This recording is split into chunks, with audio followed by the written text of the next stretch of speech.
दोस्तों, स्वागत है आपका फाइन नॉलेज हिंदी चैनल में। दोस्तों, आज हम बात करने वाले हैं दुनिया के सबसे गहरे गड्ढे की।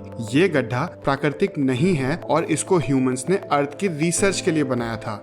अर्थ के अंदरूनी भाग में खुदाई करना कोई आसान काम नहीं है। कोला सुपर डीप बोरहोल उन प्रोजेक्ट्स में से एक है जिसने इसे करने की कोशिश की। क्या आपने कभी सोचा है कि पृथ्वी के सेंटर तक ड्रिल करने के लिए क्या करना पड़ता है? अगर आपको ये लगता है कि ये मुश्किल है तो आप सही हैं। दोस्तों, अर्थ को आज तक कोई भी उसके सेंटर तक ड्रिल नहीं कर पाया है। वास्तव में हम बाहरी अंतरिक्ष के बारे में जितना जानते हैं उससे बहुत कम हम पृथ्वी की सतह के नीचे के बारे में जानते हैं। हमें पता है कि अर्थ में कई लेयर्स हैं, जैसे कि क्रस्ट, मेंटल और कोर। मेंटल और कोर दोनों में इनर और आउटर कंपोनेंट्स होते हैं। अर्थ क्रस्ट सबसे पतली लेयर है। ये लगभग 5 से 70 किलोमीटर तक मोटी होती है और औसतन हम इसको 40 किलोमीटर का मान सकते हैं। तो दोस्तों, क्या आज तक किसी ने कोशिश करी है अर्थ को क्रस्ट तक खोदने की? जी हाँ, 1970 के दशक के दौरान सोवियत संघ ने Kola super deep borehole project Kola peninsula में शुरू किया। सोवियत और अमेरिकन के बीच स्पेस रेस के दौरान इस प्रोजेक्ट ने चुपचाप उड़ान भरी। मुख्य लक्ष्य ये था कि वो जो कुछ भी खोज पाएं उसे खोजें। वो 12,262 मीटर की गहराई तक खुदाई करने में सफल रहे। ये 12 किलोमीटर से अधिक है। फिर 1992 में ये प्रोजेक्ट रुक गया। ये तब तक इतना गहरा खोद चुके थे जो समुद्र के सबसे गहरे पॉइंट मैरियाना ट्रेंच, जो लगभग 11 किलोमीटर है, उससे भी गहरा हो चुका था।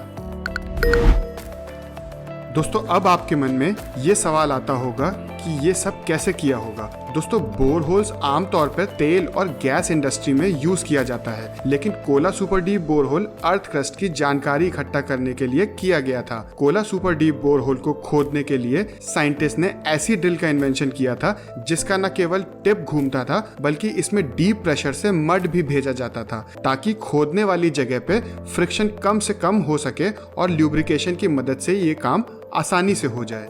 आखिरकार ये प्रोजेक्ट एंड हुआ क्योंकि 12 किलोमीटर तक खोदने के बाद अर्थ का टेम्परेचर साइंटिस्ट के अनुमान से बहुत ही ज्यादा निकला।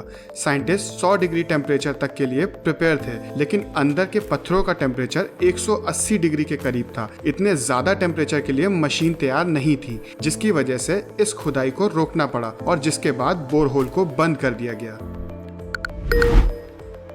तो दोस्तों, इस बोरहोल में कुछ बहुत ही फैसिनेटिंग जानकारी सामने आई। उदाहरण के तौर पे बहुत सारा पानी भूमिगत है। ये खोज सबसे महत्वपूर्ण में से एक थी। वैज्ञानिकों का मानना है कि ये पानी वास्तव में पृथ्वी के मेंटल और क्रस्ट के कुछ हिस्सों को बनाने वाली चट्टानों में फंसा हुआ है। उन्हें लगता है कि ये हाइड्रोजन और ऑक्सीजन एटम्स के रूप में फंसा हुआ है। ड्रिलिंग प्रक्रिया में इसमें से कुछ फंसे हुए गैस एटम्स रिलीज होने के कारण पानी का उत्पादन हुआ। दोस्तों, इसके अलावा साइंटिस्ट ने पृथ्वी की सतह से लगभग 6.7 किलोमीटर नीचे माइक्रोस्कोपिक प्लैंकटन फॉसिल्स भी खोजे हैं। प्रोजेक्ट के दौरान प्राचीन माइक्रोप्लैंकटन की 24 विभिन्न प्रजातियों को सूचीबद्ध भी किया गया है।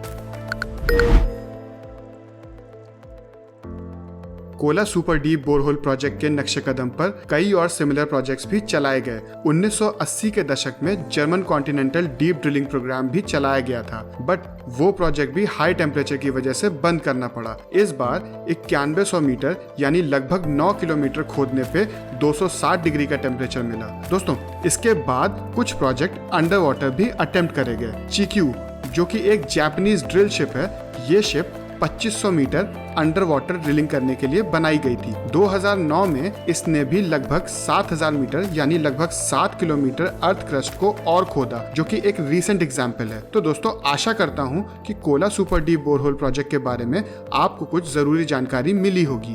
तो दोस्तों, वीडियो अगर अच्छी लगी हो तो लाइक जरूर कर दीजिएगा और ऐसे ही और अमेजिंग फैक्ट्स और नॉलेज के लिए हमारे चैनल को सब्सक्राइब करें।